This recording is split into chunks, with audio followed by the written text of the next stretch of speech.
Muy buenos días. Hoy revisaremos en esta nueva sesión del curso de Sociología del Derecho que realizamos junto a la profesora Aleta Vivaldi.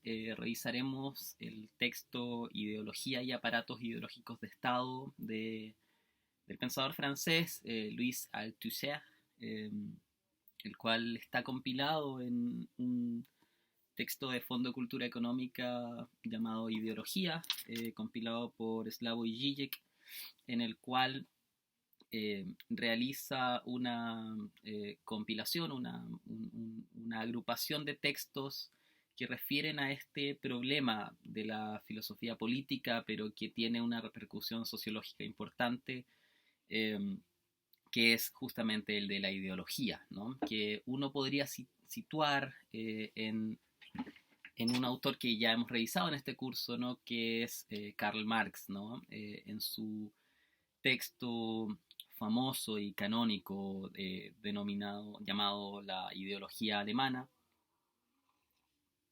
Marx se proponía el problema, entre otros, por supuesto, de mostrar por qué, de alguna manera, el proletariado obedece a las normas que establece la burguesía, ¿no? Ese problema tiene una larga tradición en la filosofía política que uno podría situar como suele hacerse en esta discusión sobre la noción de ideología, ¿no? En el filósofo, en el pensador más bien del siglo XVI llamado Etienne de la Boétie, ¿no? Etienne de la Boétie, que escribió un breve discurso llamado El discurso de la servidumbre voluntaria, donde se preguntaba por qué un pueblo entero de miles y miles de personas obedece las reglas que impone solamente un solo rey, un solo gobernador, ¿no? Un solo sujeto que suele ser alguien débil, dice Etienne de la Boétie, ¿no? Una persona flaca, ¿no? Afeminada, dice Etienne de la Boétie, escribiendo en el siglo XVI, ¿no? ¿Por qué obedecemos a esta pobre persona, ¿no? Siendo que la fuerza de tantos miles y miles podría fácilmente derrotarlo, ¿no? Ese problema que la tradición filosófica entendió como el problema justamente de la ideología, ¿no? De cómo es que nos representamos un mundo en el cual no nos damos cuenta quizá, ¿no? Que estamos sirviéndole a otros, ¿no? Por eso el nombre del discurso de Etienne de la Boétie, el discurso de la servidumbre voluntaria, parece que voluntariamente, ¿no? Somos siervos de unos pocos, ¿no? Ese problema latente, por supuesto, en toda la tradición de la filosofía política, pero particularmente importante para la tradición marxista, uno podría entender inmediatamente por qué, ¿no? Porque el proletariado, que es mucho más numeroso que la burguesía explotadora, la burguesía capitalista, sigue siendo oprimido, ¿no? Lo que es interesante en este punto de la noción de ideología es que la respuesta tradicional, incluida la de Marx, ¿no? Nos dice que existe una cuestión ideológica, una cuestión ideal, ¿no? Existe una idea en cada una de nosotras que nos dice que es mejor obedecer antes que rebelarse, ¿no? Entonces es importante cómo, bajo una metáfora, ¿no? Marx presenta este asunto y lo sitúa con la metáfora de la cámara oscura, ¿no? Ustedes sabrán, si no lo saben, podrán investigarlo, que las cámaras oscuras, las fotografías, ¿no? Las cámaras de foto funcionan justamente invirtiendo la realidad, ¿no?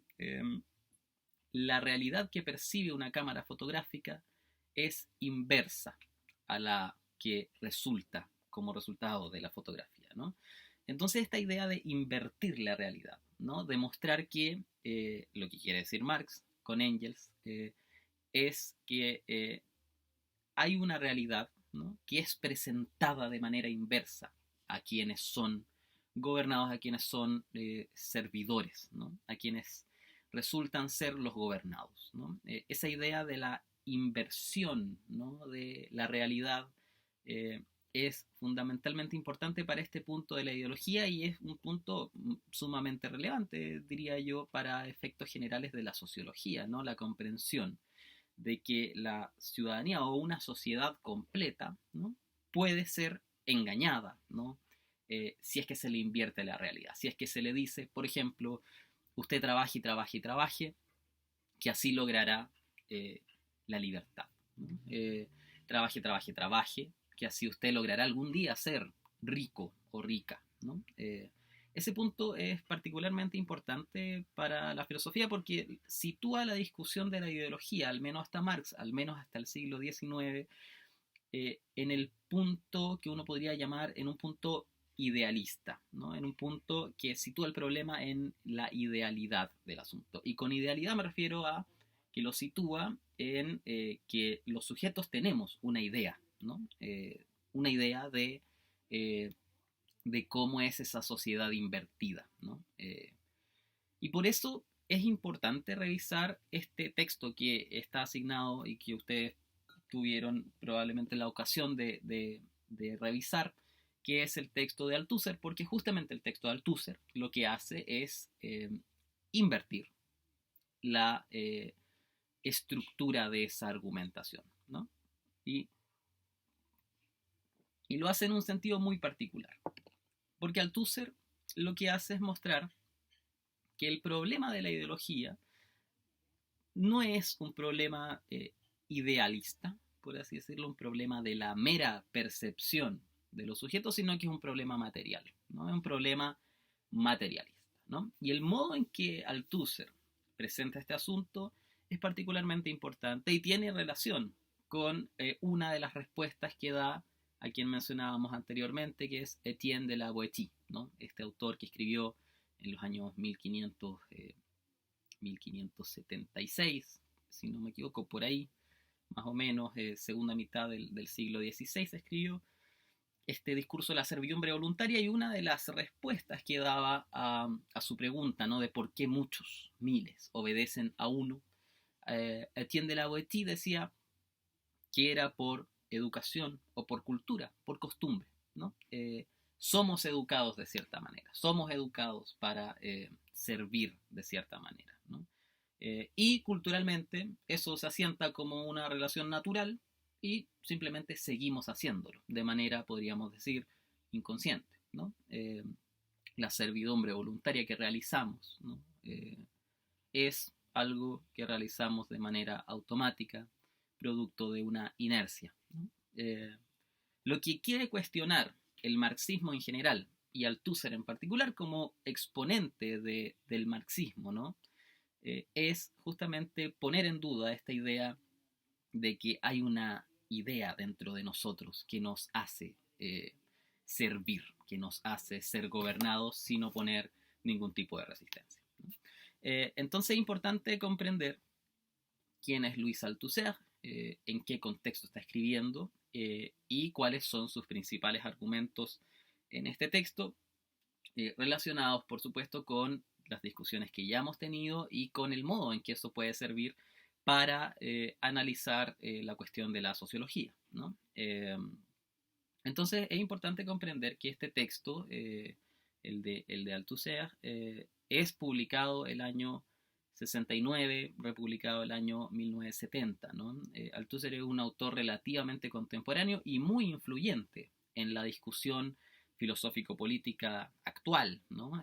Althusser es maestro de muchos de los autores importantes que uno puede leer hoy que están vivos, ¿no? Entre ellos podemos mencionar a Etienne Balibar, a Jacques Rancière, que es muy leído en Chile, ha venido muchas veces, probablemente ustedes lo conocerán, pero también indirectamente es muy influyente en trabajos como el de Judith Butler, que vamos a revisar, y también en discusión muy opuesta con otro autor importante para este curso, que es Michel Foucault, ¿no? Entonces, esas cuestiones, ¿no?, de Althusser y su influencia son importantes particularmente para el marxismo. Otra de sus grandes discípulas, ¿no?, es la filósofa chilena, justamente Marta Harnecker, ¿no? Marta Harnecker, que es una de las grandes expositoras mundiales del marxismo, uno podría decir más ortodoxo, ¿no? Y ella fue una gran divulgadora, ella es una gran divulgadora Marta Harnecker, del marxismo durante el periodo de la dictadura en Chile, ¿no? Ella es una pensadora muy influyente y fue discípula directa de Louis Althusser, ¿no? Louis Althusser era una especie de maestro, ¿no? Un gran maestro francés, ¿no? Que educó a varias generaciones de, de filósofos y filósofas en Europa, y fue muy influyente en particular en el periodo, en el momento de revuelta llamado el Mayo francés, ¿no? El Mayo del 68, ¿no? En el Mayo del 68, eh, ustedes podrán revisar una de las grandes peticiones, ¿no? El Mayo del 68 uno podría entenderlo como el momento en que los movimientos estudiantiles ilustrados de Francia, ¿no? Se unen a los movimientos obreros campesinos para reclamar un conjunto de derechos, ¿no? Fue un momento de quiebre institucional importante en las calles francesas. De ahí surge, podríamos decir, todo el espíritu revolucionario de la segunda mitad del siglo XX, ¿no? Con el cual surgen las grandes frases, la poesía al poder, ¿no? Del asfalto está la playa, ¿no? Seamos realistas, pidamos lo imposible, ¿no? Todo este discurso revolucionario de cambiarlo todo, de destruir el sistema capitalista opresivo, ¿no? Eh, Termina con una cierta petición por más educación, ¿no? Más educación era uno de los emblemas de este asunto, que termina paradójicamente convirtiéndose en una trampa, porque lo que hace esta demanda de mayor educación, como es leída por autores como Jacques Lacan, uno de los grandes padres del psicoanálisis, ¿no? Pero también por Louis Althusser, justamente en el texto que estamos revisando en esta sesión, es que más educación implica más opresión, de alguna manera, más eh, sujeción, para ser preciso, ¿no? Acá vamos a entender la noción de sujeción tal como podemos entenderla como la de la función que cumple un sostén, ¿no? Un sostén sostiene, no solo sostiene, sino que da forma, ¿no? El sostén sostiene y da forma, ¿no? El sostén regula, el sostén da y entrega límites, ¿no? De lo que puede hacerse, de lo que puede ser un objeto, en este caso un individuo, ¿no? Es importante para comprender bien el texto de Althusser esta distinción que realiza entre el individuo y el sujeto, ¿no? El individuo es quien aún no es sujeto, ¿no? El individuo es el que aún no es capturado por los aparatos ideológicos de Estado, ¿no? Que le dan una identidad a ese individuo, ¿no? El individuo procesado, podríamos decir, se convierte en sujeto, se sujeta a una identidad determinada, ¿no? Entonces, en ese sentido, el texto de Althusser lo que intenta presentar en un sentido marxista, por una parte, ¿no? Es decir, cuestionando que los medios de producción material pertenezcan a una parte determinada de la sociedad, y por otra parte, estructuralista. Althusser es considerado un filósofo estructuralista, lo que quiere decir que concibe la sociedad como un conjunto complejo de estructuras, ¿no? Es decir, que existen estructuras que dan forma a los sujetos que forman parte de la sociedad, ¿no? En el sentido marxista más clásico, lo que presenta Althusser es la existencia de una infraestructura económica, ¿no? Un modo de producción económica, que en este caso sería capitalista, pero en otra época pudo haber sido el modo de producción feudal, si se quiere, ¿no? O en este otro periodo el sistema de neoliberal postcapitalista, algunos autores han hablado en ese sentido, ¿no? Existe una base material, una base económica que da lugar a una estructura social, ¿no? A una estructura social dividida por clases, por supuesto, en el sentido marxista, que determina quiénes están arriba y quiénes están abajo, pero también eso da lugar a una superestructura entendida como el conjunto de ideas que produce esta sociedad, pero que también la determinan, ¿no? Y ahí la tradición marxista sitúa a las artes, a la filosofía, al pensamiento, al derecho, ¿no? A todas las ideas que dan forma, que dan justamente estructura a las sociedades, ¿no? Entonces, en este esquema estructuralista marxista, ¿no? Es de donde escribe un autor como Luis Althusser, este texto en particular denominado Ideología y aparatos ideológicos de Estado, ¿no? A lo que se refiere el texto, como su título ya lo anticipa, ¿no? Es al problema de la ideología, ¿no? Entendido justamente, como ya hemos mencionado, como el problema, ¿no? De por qué obedecemos, ¿no? De por qué obedecemos este conjunto de reglas, ¿no? Que nos son impuestas, ¿no? Y por otra parte, Althusser introduce la noción de aparatos ideológicos de Estado, ¿no? Para Althusser habría un conjunto de aparatos institucionales, ¿no? Que darían lugar a un determinado tipo de sujeto que forma parte de esta ideología, ¿no? Aparatos ideológicos de Estado no quiere decir estrictamente que sean aparatos o instituciones que pertenezcan al Estado, ¿no? Al Estado entendido como el aparato burocrático de gobierno, sino a un estado de cosas en general, que incluye, por supuesto, al Estado con mayúscula, podríamos decir, ¿no? Eso también aparece distinguido en el propio texto de Althusser, como ustedes podrán ya haber revisado, ¿no? Pero lo importante acá es cómo estructura su argumentación Althusser y cómo de alguna manera presenta este problema de la ideología como un problema de dominación, pero también desde ese punto de vista abre la posibilidad para pensar cómo emanciparnos dentro de este contexto de opresión o de dominación, ¿no? Entonces es importante comprender que para Althusser existe, como él lo dice en su propio texto, ¿no? Existe una sociedad, ¿no? Que según su momento histórico está determinado por ciertas estructuras, ¿no? Por cierta infraestructura económica primero y por cierta superestructura ideológica, ¿no? Entonces a lo que primero se refiere Althusser, en particular a la sociedad capitalista, ¿no?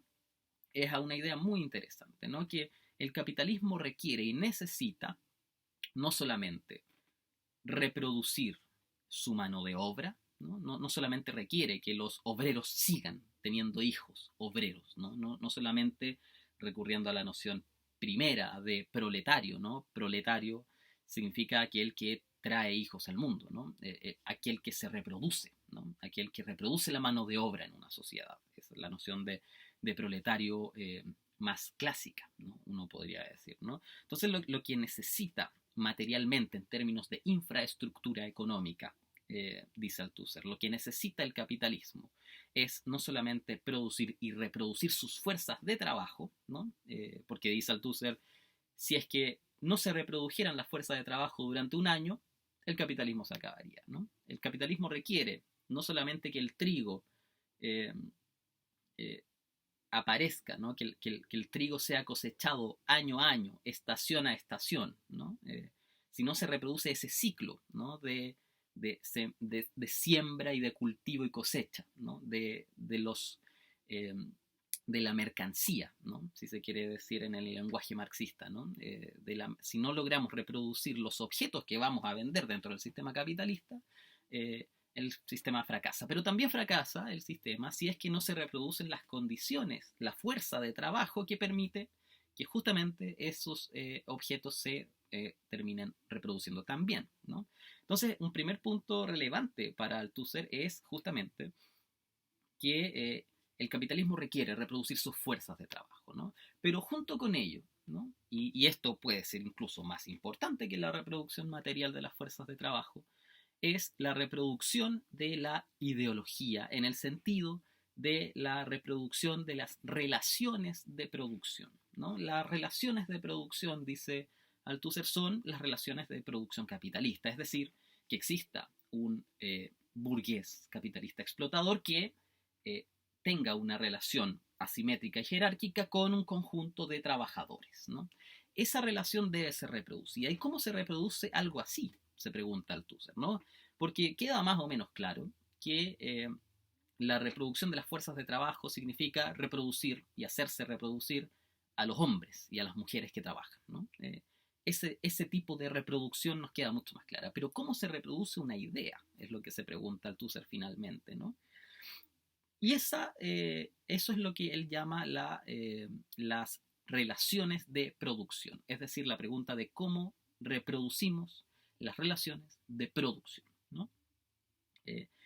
Y eso Althusser lo sitúa en el problema de la educación, ¿no? La educación industrial francesa, ¿no? que en Chile podríamos comprenderla como la educación técnica, ¿no? Que recién, yo diría, ¿no? Se está discutiendo realmente en Chile, ¿no? Si acaso tenemos que, dentro de la lógica capitalista, ¿no? Producir una masa técnica, ¿no? Que permita llevar a Chile al progreso económico, ¿no? Esa discusión ustedes seguramente la habrán escuchado en la opinión pública, ¿no? Pero es una discusión que en Francia se dio justamente a propósito del Mayo del 68, en función de que existían muchas personas ilustradas universitarias que sabían mucho de filosofía, por decirlo así, pero faltaba, ¿no? una masa educada también que permitiera reproducir las condiciones de producción, la fuerza laboral, por así decirlo. Gente que supiera no solo cuál era el último argumento de Sartre, sino que gente que supiera técnicamente cómo arreglar una máquina, por ponerlo así, ¿no? Cómo arreglar y producir una máquina y cómo optimizar también, ¿no? Las fuerzas de producción capitalista, ¿no? En este sentido, lo que es importante es cómo reproducir no ese conocimiento técnico, ¿no? de cómo arreglar una máquina, por poner ese ejemplo, ¿no? Sino de cómo reproducir esta idea de la ideología, de que esos mismos que son la fuerza de trabajo sigan siendo la fuerza de trabajo y no se emancipen, ¿no? Entonces es importante ahí comprender el punto de Althusser, ¿no? Por una parte reproducir las fuerzas de trabajo, pero por otra reproducir las relaciones de producción, es decir, reproducir esta relación en la cual uno es explotado por otro. ¿Cómo se reproduce eso? Esa es la pregunta fundamental de Althusser a propósito de la ideología. ¿Cómo reproducir entonces la ideología, ¿no? Lo que dice Althusser es que las fuerzas de trabajo y las relaciones de producción forman parte de la infraestructura económica de una sociedad, ¿no? Pero existe otra dimensión, ¿no? Que es la superestructura económica de la sociedad, donde se encuentran las ideas, ya decíamos, las ideas artísticas, las ideas filosóficas, las ideas jurídicas, ¿no? Que dan lugar, que dan forma, ¿no? a, eh, a una sociedad también, ¿no? En la estructura tradicional, ortodoxa, marxista, uno podría decir que la infraestructura, la economía, determina a la estructura y a la superestructura, ¿no? Lo determinante ahí es cómo producimos, cómo son las relaciones de producción. Lo que nos ingresa como idea nueva, podríamos decir, en la discusión marxista Althusser, es justamente que la superestructura no es solamente un producto de la infraestructura económica, sino que es también algo que determina también las condiciones de producción de la infraestructura económica, ¿no? No es que solamente la economía dé lugar a un cierto tipo de derecho, a un cierto tipo de arte y a un cierto tipo de pensamiento filosófico, podríamos decir, sino que también esos pensamientos, esas ideas, determinan y dan forma al modo en que producimos, ¿no? Entonces, ese punto importante para Marx, para Althusser, de relación recíproca entre la infraestructura económica y la superestructura eh, idealista, podríamos decir, es una relación importante para comprender también el argumento de Althusser, ¿no? Entonces decíamos que la infraestructura económica estaría determinada por las fuerzas de trabajo y por la reproducción de las relaciones de producción, ¿no? Por otra parte, la superestructura económica estaría determinada por y permitiría determinar, dar forma, dar lugar, ¿no? dar una forma específica a las relaciones de producción a propósito de lo que él denomina los aparatos estatales, por una parte, entendidos como principalmente la policía, ¿no? La policía ejerce un rol represivo, ¿no? Dice Althusser, al momento de determinar cómo se comportará una sociedad. La policía explícitamente es la que da forma a las ciudades, ¿no? De ahí proviene incluso la palabra policía, ¿no? De polis, ¿no? Es lo que da forma al conjunto de reglas, ¿no? Que rigen y que dan forma y que constituyen a una sociedad determinada, ¿no? El aparato estatal, por lo tanto, tiene una de sus funciones principales es justamente aplicar la ley, podríamos decir, ¿no? Y eso lo hace a través de la policía, ¿no?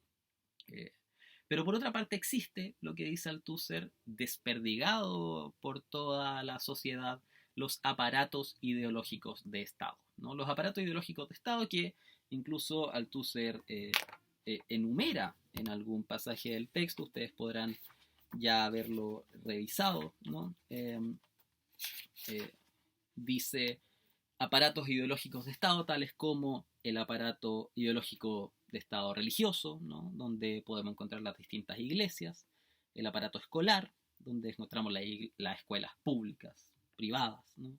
El aparato familiar, el aparato jurídico, el aparato del sistema político, donde se encuentran los partidos políticos, los aparatos sindicales, los aparatos de información como la prensa, la radio y la televisión, podríamos agregar por supuesto el Internet, los aparatos culturales como los deportes, dice, las artes, la literatura, el cine, etcétera, ¿no? Eh, los aparatos ideológicos de Estado, en este sentido específico que les otorga Althusser, eh, son importantes porque no son, a diferencia de los aparatos estatales de la policía, ¿no? Que tiene una función represiva inmediata, ¿no? Y explícita. Todos la conocemos más que nunca, aún desde hace un año, ¿no? Eh, los aparatos ideológicos de Estado tienen una función, por así decirlo, implícita en la sociedad, ¿no? Nos entregan una educación sin que quizá nos demos cuenta, porque nos forman como sujetos, ¿no? Nos dan una determinada forma, ¿no? Nos entregan herramientas, pero esas herramientas también nos determinan, ¿no? Somos lo que somos gracias a este conjunto de aparatos ideológicos de Estado, ¿no? Esta idea también es importante tenerla en consideración para cuando revisemos a Michel Foucault, ¿no? Michel Foucault, que fue también en algún momento ayudante de Louis Althusser, eh, tiene también esta idea de no de los aparatos ideológicos de Estado, sino de la idea de los dispositivos, ¿no? Que existen en el conjunto de la sociedad compleja, un conjunto de dispositivos que forman y que dan lugar a un sujeto, ¿no? Entonces, esta idea de los aparatos ideológicos de Estado, dice Althusser, eh, entendidos como la escuela, la iglesia y todos los que mencioné recientemente, son los que dan forma y los que permiten finalmente la reproducción de las relaciones de producción, ¿no? Es, el, es la instancia, es el conjunto de instituciones, podríamos decir, que permite y da lugar a la reproducción de esta idea de que hay que reproducir las condiciones materiales de una cierta manera, ¿no? Lo que permite que el proletariado siga trabajando en favor de una burguesía explotadora es justamente la reproducción de las relaciones de producción gracias a eh, las, los aparatos ideológicos de Estado que forman y dan lugar a un determinado tipo de sujeto que sirve para ese sistema capitalista, ¿no? Entonces es importante comprender la estructura de la argumentación de Althusser, ¿no? Existe una sociedad que está determinada por una infraestructura económica, es decir, unas fuerzas de producción determinadas y un modo en que se relacionan esas fuerzas de producción, pero también es importante pensar cómo se reproducen estas relaciones de producción, esta idea de relación de producción. Y ahí Althusser nos dice existe también una superestructura, esa superestructura se expresa en los aparatos estatales de manera represiva, pero también de manera no represiva a través de los aparatos ideológicos de Estado, ¿no? A esta relación entre los aparatos ideológicos de Estado y la reproducción de las relaciones de producción, ¿no? Althusser llama ideología, ¿no? La ideología se juega justamente en esta relación entre los aparatos ideológicos de Estado y las relaciones de producción, ¿no? En el cómo los aparatos ideológicos de Estado, la escuela, la iglesia, todas esas cuestiones que nos educan de alguna manera, el cine, la literatura, la cultura, los deportes, ¿no? La cultura en general, podríamos decir, ¿no? La cultura de una sociedad, el modo en que una sociedad eh, produce, ¿no? Es importante comprenderla como el modo en que también reproduce las relaciones de producción. Y esas relaciones de producción capitalistas, que es lo que analiza Althusser, dan lugar a lo que podríamos llamar la ideología, ¿no? Lo importante, decía al comienzo de esta clase, ¿no?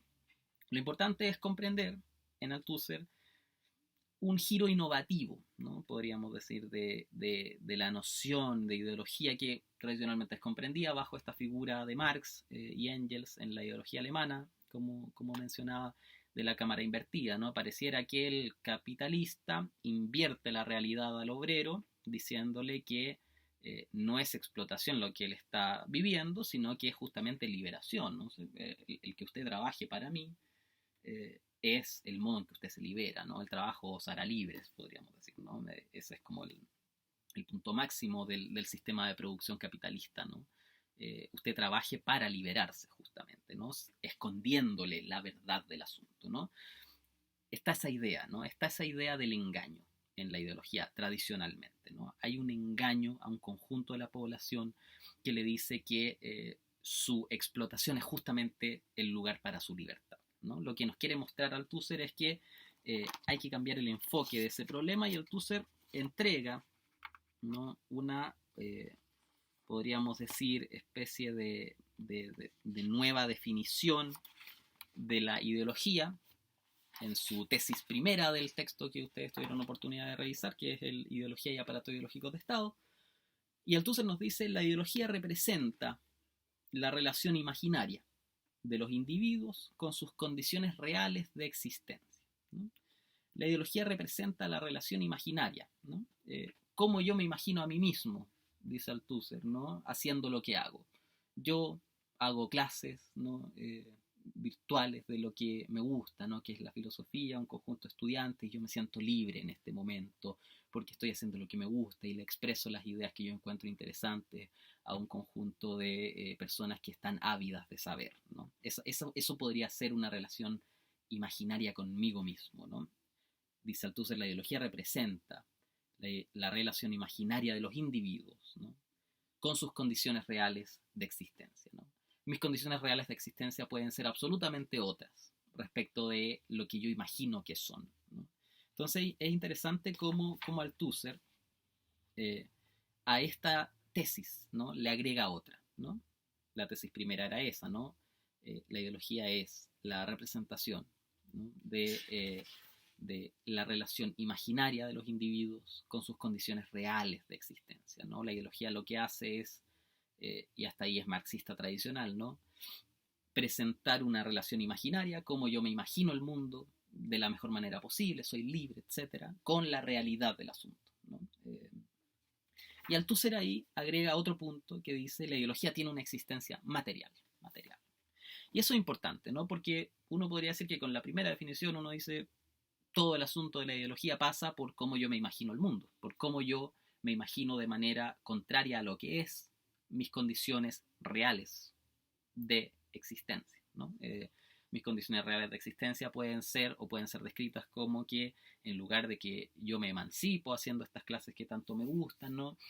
En verdad estoy siendo explotado por una universidad que me paga un sueldo sumamente bajo para realizar un esfuerzo muy grande para expresar un conjunto de ideas que reproducen un sistema útil de dominación a un conjunto de estudiantes que solo servirán para reproducir la fuerza de trabajo del capitalismo. Esa sería la versión crítica de la relación que tenemos en esta instancia, ¿no?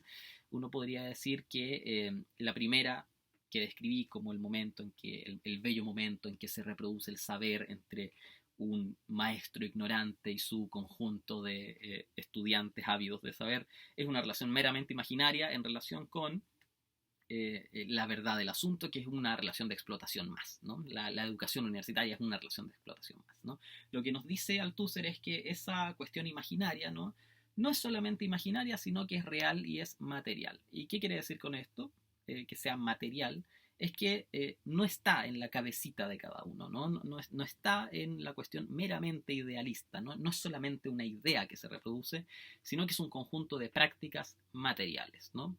La figura que utiliza Althusser para dar cuenta de esto es la que toma de un gran pensador francés que se llama Blaise Pascal, ¿no? Un gran matemático y pensador religioso, podríamos decir, francés, que dice, usted arrodíllese, junte sus manos, rece, y luego será cristiano, ¿no? La cristiandad, diría Pascal, no está en nuestra mente ni en nuestra alma, ¿no?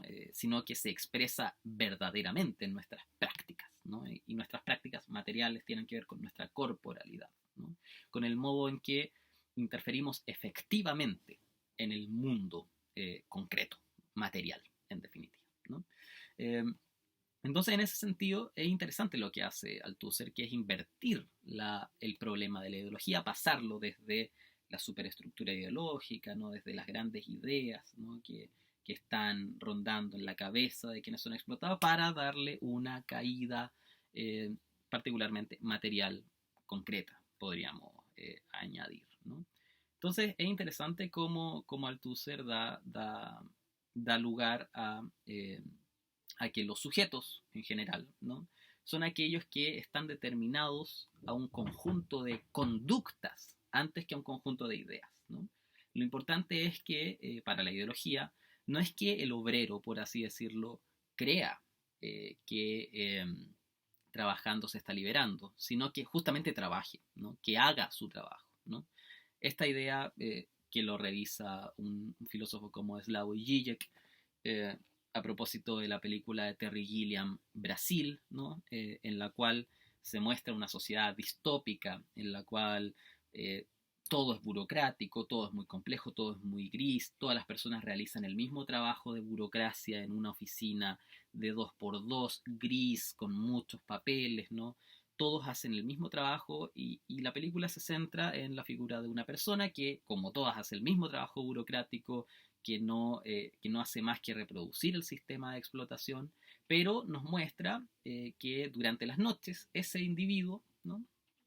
Sueña que es libre, sueña que tiene alas, sueña que tiene una espada y combate grandes monstruos, que libera a unas princesas de unos castillos, sueña con la libertad, en definitiva. La película se llama Brasil porque mientras sueña todo esto suena de fondo y él silba esta melodía Brasil.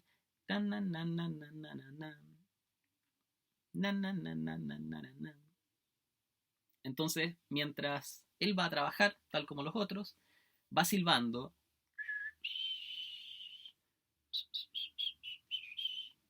Entonces ese acto, ¿no? Le permite a ese sujeto creer que está por sobre los demás, ¿no? Que es más libre que el resto, ¿no?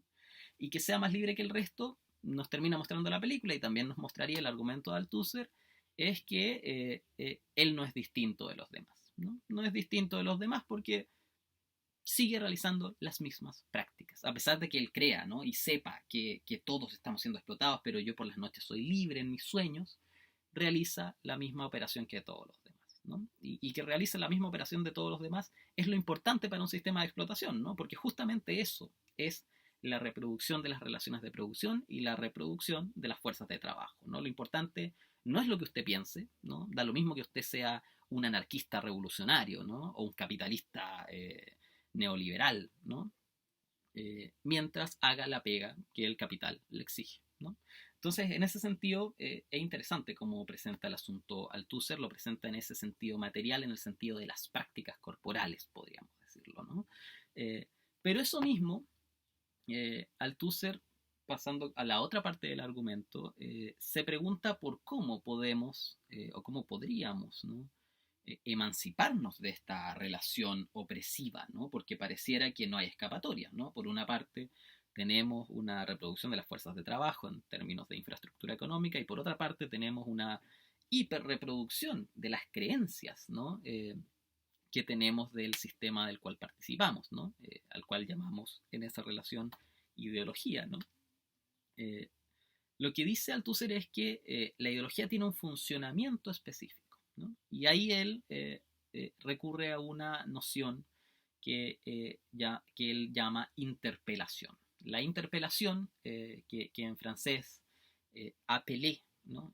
Significa llamar a alguien, ¿no? Interpelar a alguien significa llamar a alguien, ¿no? Interpelar significa eh, eh, realizar un llamado a alguien, ¿no? Llamar la atención, podríamos decir, de alguien. En el sentido específico, y él pone un ejemplo muy, interesante, ¿no? El sujeto que va caminando por la calle y de repente el policía que está a su espalda le grita, ¡hey tú! ¿No? Y el sujeto se da vuelta, ¿no? En ese darse vuelta, en ese gesto de girar, ¿no? Dice Althusser, el individuo pasa a convertirse en sujeto, ¿no? Porque en ese ¡hey tú! Que le dice la policía con un silbato incluso, ¡hey tú! Esa llamada de atención, esa interpelación, da cuenta que el individuo se hace parte de todo un sistema, ¿no? Estructural social, ¿no? Ese momento de interpelación es el momento en que el sujeto cobra sentido y se hace parte de este sistema de producción y reproducción de las fuerzas de trabajo y reproducción de la ideología, ¿no? El sujeto, al reconocer al policía como una autoridad, en definitiva, le otorga, ¿no? El lugar que le corresponde al policía, pero también se da a sí mismo un lugar de subordinado respecto a esa autoridad, ¿no? Entonces, en ese momento, diría Althusser incluso, se produce la sociedad, ¿no? En ese momento aparece el sujeto, ¿no? Como sujeto, ¿no? El individuo, decíamos, es el que aún no es interpelado, ¿no? Por eso es interesante cómo realiza también esta distinción Althusser entre individuo y sujeto, ¿no? El individuo es el que aún no es interpelado como sujeto, ¿no? Cuando el sujeto gira, ¿no? Ante el llamado de la autoridad, se convierte en sujeto y forma parte de todo este aparato social que ya hemos descrito, ¿no? Lo interesante de la interpelación, ¿no? Nos dirá Althusser, es que la interpelación puede ser fallida, ¿no? Puede no ser total, ¿no? Puede que interpretemos mal la interpelación, ¿no? Entonces es interesante que esa posibilidad de que nosotros no respondamos a la interpelación, ¿no? Y uno puede pensarla en términos de género también, y aquí es un punto importante para la argumentación de alguien como Judith Butler, ¿no? Que comprende que el género es un acto de habla performativo, es decir, lo que dice Butler es que no existe algo así como una verdadera esencia de lo femenino y lo masculino, del hombre y la mujer, sino que existe en tanto le damos un reconocimiento social a determinados actos de habla que terminan produciendo a un sujeto femenino y a un sujeto masculino, ¿no? Lo que dice Butler es que el dicho, por ejemplo, qué linda la niñita, qué linda esta niñita, no es un acto de habla descriptivo, la niñita es linda, sino que es un acto de habla performativo. Es decir, le da lugar, ¿no? La crea como niña, ¿no? Los actos de habla performativo, ustedes sabrán, me imagino, espero que eso haya sido parte de los contenidos de la enseñanza escolar. Los actos de habla performativos son aquellos que hacen algo con las palabras, ¿no? Por ejemplo, los declaro marido y mujer, ¿no? Es un acto de habla que por el mismo acto de ser pronunciado produce un hecho en el mundo, ¿no? Declarar a alguien matrimonio, ¿no? Bautizo este barco como el Queen Mary II, es un acto de habla performativo porque por el propio acto de hablarlo se produce un efecto real en el mundo. Ese barco queda bautizado de esa manera, ¿no? Lo que dice Butler es que justamente el hecho de llamarle a alguien niñita, ¿no? No es describirla como niñita, sino que es constituirla como niñita, ¿no? Es en el acto de decirle que linda la niñita, es darle lugar como sujeto niñita con todo lo que eso implica en nuestra sociedad, ¿no? Entonces es importante entender eso para comprender la dimensión emancipatoria que esto podría tener, ¿no? Porque cuando uno responde mal a ese asunto, ¿no? Cuando hemos sido llamados todo el tiempo, usted es hombre, los hombres no lloran, etcétera, uno puede imaginar un conjunto de reglas patriarcales con las cuales son regulados los cuerpos, ¿no? De los sujetos en un sentido ideológico altuseriano, ¿no?